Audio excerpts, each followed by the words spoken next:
அம்பானி நானாகிறேன்.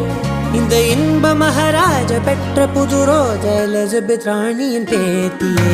தாயே தாயே மகளன வந்தாய், தந்தை சிந்தை நலமுற வந்தாய்.